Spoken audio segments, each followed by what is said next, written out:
A TV GP1 recebe hoje o pré-candidato à presidência da República pelo Podemos, o ex-ministro da Justiça, Sérgio Moro. Seja muito bem-vindo, pré-candidato. Obrigado, Germano. É um grande prazer estar aqui, podendo falar com vocês e falar com toda a população do Piauí e além. Para a gente começar, o senhor sempre colocou nessa caminhada política que não tinha interesses de disputar cargos políticos. O que é que mudou de lá para cá? Olha, as circunstâncias mudaram completamente, porque quando eu falei isso, eu estava na Lava Jato, fazendo meu trabalho como juiz. Depois eu fui ao governo, e fui ao governo para consolidar esses avanços contra a corrupção. Infelizmente, e essa história é conhecida, eu acabei sendo sabotado durante meu período do governo. Agora, eu sou uma pessoa que não desiste fácil dos meus sonhos. E eu sonho com um Brasil melhor, que a gente possa ter crescimento econômico, sim, inclusivo, que a gente possa também ter políticas sérias de erradicação da pobreza, mas a gente precisa também retomar isso que é essencialmente importante, até para as outras coisas funcionarem, que é um governo íntegro, honesto e que não se abandone o combate à corrupção. O senhor acabou de falar em sabotagem. O senhor tem colocado isso em todas as entrevistas, mas que tipo de sabotagem? O que é que o senhor considerou um fato aí preponderante até para a sua saída do governo Bolsonaro? Foram uma série de fatos, Germana. Na verdade, eu até escrevi um livro, Sérgio Moro contra o Sistema da Corrupção, que eu descrevo esses fatos em detalhes. Um deles, por exemplo, foi o projeto de lei anticrime. Eu apresentei logo no início do governo, não tive apoio de Bolsonaro. E quando chegou o momento em que houve modificações feitas pela Câmara dos Deputados que prejudicaram não só o combate à corrupção, mas o combate à criminalidade em geral, o presidente poderia vetar e não vetou. Eu implorei para ele para vetar, não vetou, mas o cúmulo disso foi de fato a interferência dele na Polícia Federal. E a gente tem que ser bastante sincero. Hoje, o combate à corrupção foi desmantelado, não tem ninguém sendo investigado, não tem ninguém sendo preso. A gente está muito distante daquilo que acontecia na época da Operação Lava Jato. Tá certo, não é o presidente o único responsável. Tem uma parcela de culpa do Supremo, tem uma parcela de culpa do Congresso. A gente respeita essas instituições, mas essa é a verdade. Mas o presidente também é responsável, porque ele agiu para enfraquecer o combate à corrupção, porque ele tinha problemas legais. Em relação a essa questão do combate à corrupção, o senhor tem essa bandeira muito forte, sempre defendeu essa questão. Sendo eleito presidente da República, isso vai ter uma força maior? Vai voltar à tona esse projeto anticorrupção? Certamente. O combate à corrupção está no meu DNA. E a gente nunca vai abandonar isso. Então a gente tem proposta de acabar com o foro privilegiado para todo mundo, de criar uma Corte Nacional de Combate à Corrupção. Mas a gente também, o foco agora vai ser crescimento econômico inclusivo. O Brasil não tem saída se a gente não retomar o crescimento econômico, se a gente não voltar a ter emprego, se a gente não voltar a ter renda, o aumento de renda para o trabalhador e para o empresário. Então, o primeiro desafio, e a gente pode fazer isso, a gente pode fazer isso, é a retomada do crescimento econômico, a retomada da confiança com responsabilidade social e responsabilidade fiscal. E uma parte importante que eu tenho falado é uma política que ataque as causas da pobreza, não só as consequências. A gente tem esses auxílios que são importantes, Auxílio Brasil, a Bolsa Família era anteriormente, que eles são importantes e a gente precisa até aprofundar, mas no fundo eles aliviam a conta do final do mês da família e às vezes falta dinheiro.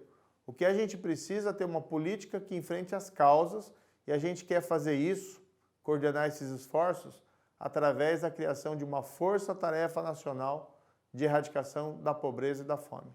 As reformas políticas do país, a gente vê o Congresso aí discutindo ainda a reforma tributária, a reforma administrativa, elas são essenciais. O senhor sendo eleito, vai trabalhar essas políticas em seu governo? Certamente, A gente tem uma proposta modernizante. O governo atual abandonou as reformas. O governo que quer voltar, quer revogar as reformas que já foram feitas.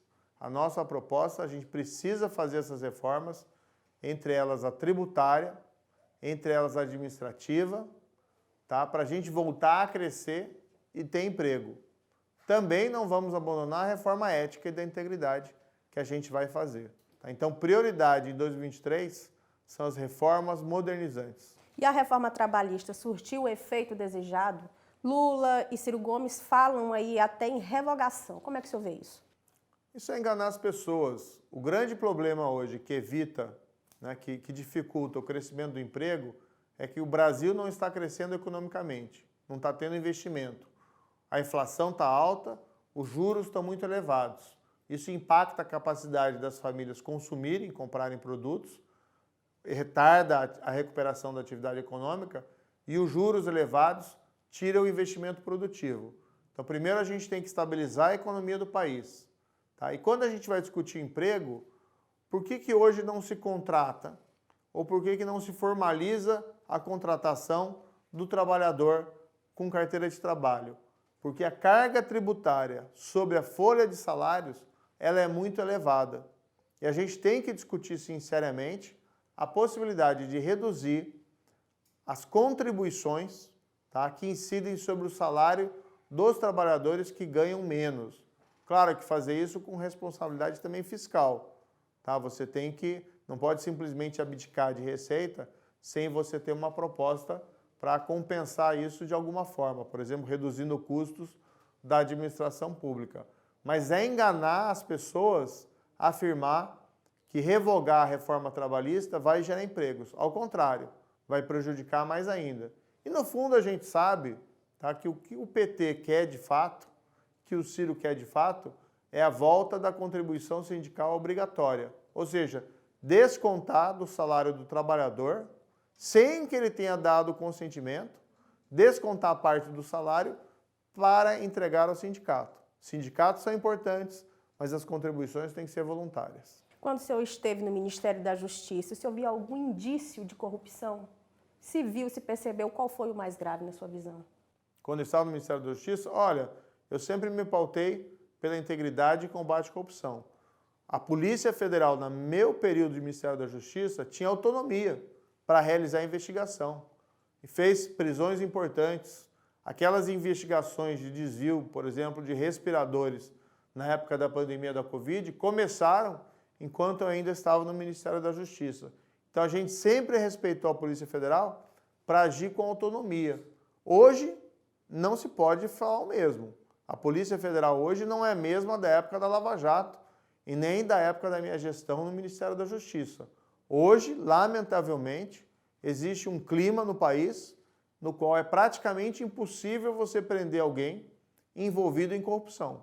E a culpa disso, como eu já disse, infelizmente, é dos três poderes. A gente respeita, mas a gente tem que apontar a falha. Mas a gente também não pode ficar aí chorando pelos cantos. O que a gente tem é que apresentar o nosso projeto para retomar a autonomia da Polícia Federal e o combate à corrupção. Como quebrar a polarização Lula e Bolsonaro e mostrar que Sérgio Moro é a opção mais preparada para administrar o país? Eu tenho um instrumento importante aqui em favor do nosso projeto, que é a verdade. Tanto a verdade em relação àquilo que aconteceu no passado, e eu não tenho nenhum problema em discutir isso, como a verdade em relação ao que a gente quer fazer para o futuro. Tá? Tem candidato aí que está pedindo na prática um cheque em branco da população brasileira para gastar como quiser. E diz que isso vai fazer o Brasil crescer. Posso até te perguntar, Germana, você daria um cheque em branco para Lula ou para o Bolsonaro gastar como eles quiserem? Eu não daria cheque em branco para ninguém, para candidato, sendo bem sincera. Então, mas eu não estou pedindo, porque eu sei que isso não funciona. Tá? Eu não quero cheque em branco da população, porque política econômica é algo responsável. Tá? Então você não pode pedir cheque em branco para gastar como puder. A gente já conhece essa história que levou à grande recessão de 2014 e 2016 durante o governo do PT. E é a mesma coisa que o Bolsonaro quer agora, que é um cheque em branco para ganhar as eleições e depois o país se arrebenta. A gente tem que repudiar esse tipo de manipulação. O que a gente tem que defender, sim, é a volta do crescimento econômico sem pedir cheque em branco da população. Tem que respeitar o limite de gastos que a gente pode fazer e tem que pegar os recursos que existem e focar naquelas pessoas que mais precisam. Isso sim é política pública responsável. O senhor vem defendendo, pré-candidato, uma relação diferenciada entre Congresso e o Executivo. É possível administrar sem negociatas? Como seria o diálogo do candidato, do pré-candidato Sérgio Moro, eleito presidente da República, com os partidos do Centrão e também com o PT do ex-presidente Lula? Olha, eu sou uma pessoa de diálogo. A política é a arte do diálogo. Agora, para diálogo ser produtivo, você tem que ter liderança. Liderança a gente tem. Você tem que ter projeto. O projeto a gente está construindo, tá? Tanto com especialistas, tenho participado das reuniões, mas também percorrendo o país e ouvindo as pessoas. E você tem que ter algo importante, que são princípios e valores. Respeitado isso, você conversa com qualquer pessoa. O que não dá é para querer governar repetindo mensalão, petrolão ou rachadinha. Até porque a gente sabe, Germana, que isso não leva a bom resultado. Se levasse, o PT não tinha levado o país à recessão. E o governo Bolsonaro, hoje a economia estaria voando. E não está estagnada, está parada. As pessoas estão sofrendo. O ministro da Casa Civil, Ciro Nogueira, tem destinado um tempo dele para fazer algumas críticas ao senhor.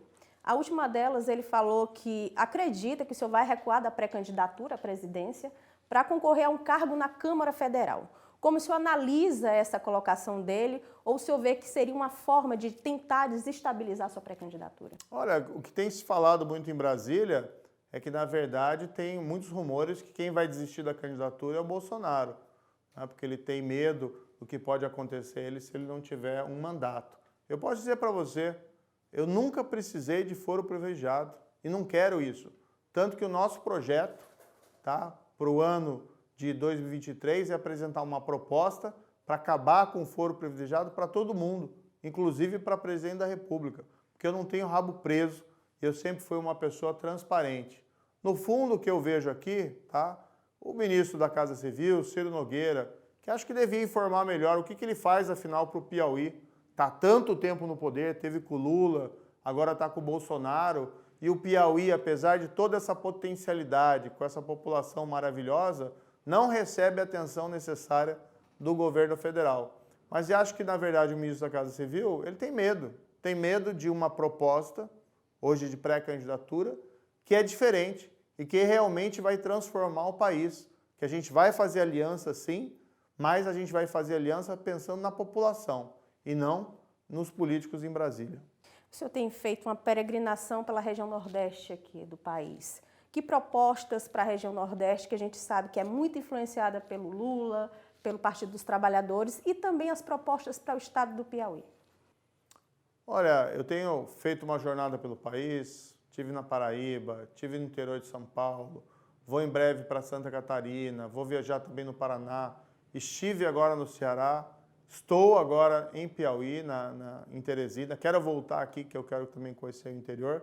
O que eu ouço aqui, isso é importante, você viajar para conversar com as pessoas. Muita reclamação de que o Estado ele poderia estar se desenvolvendo bem, porque ele tem vários recursos naturais, como, por exemplo, exploração mineral, agropecuária. Quando se produz e tem os meios, o Estado se destaca, que é o caso, por exemplo, da produção de mel. Tá? Onde se irriga, como na área lá dos tabuleiros, o Estado produz. Mas, por exemplo, as estradas estariam em péssimas condições. Um porto que querem construir lá em Luiz Correia há décadas e ninguém faz nada. Ou seja, tem muito potencial aqui a ser explorado para o Estado crescer e a gente ter emprego, mas tem que ter políticas, né, de governo apropriadas. Hoje o Estado tem um potencial enorme, por exemplo, energia eólica, energia solar. A gente já está discutindo, né, a potencialidade do hidrogênio verde, que pode ser uma fonte relevante de exportação para o Brasil, mas, no entanto, o que a gente tem visto muitas vezes parece uma política de abandono.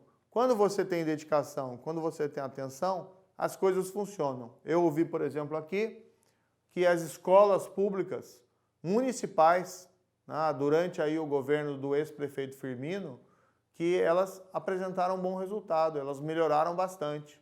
Tá? Então pode-se fazer, melhorar, por exemplo, a educação pública, que está de responsabilidade do governo do Estado. O governo federal tem que assumir um papel mais relevante para a educação em todo o país. Tem muito que pode ser feito. Agora, precisa de dedicação, esforço e seriedade. Para a gente finalizar, o que os piauienses podem esperar de Sérgio Moro, presidente do Brasil? Dedicação, esforço e seriedade. Um governo voltado aqui para melhorar a vida das pessoas, com foco no crescimento econômico, sem abandonar, tá, o combate à corrupção, sem abandonar aquela ideia que a gente tem que construir um país com um governo honesto, tá, com um país que ninguém esteja acima da lei, que é um país diferente, infelizmente, que a gente está tendo nesses últimos anos com o governo do PT e agora com o governo Bolsonaro. A gente agradece muito por esse bate-papo e boa sorte nessa caminhada que está só iniciando. Obrigado, foi um prazer estar aqui e poder falar com toda a sua audiência, falar com todo o pessoal. E você foi muito gentil. Obrigado, Germano.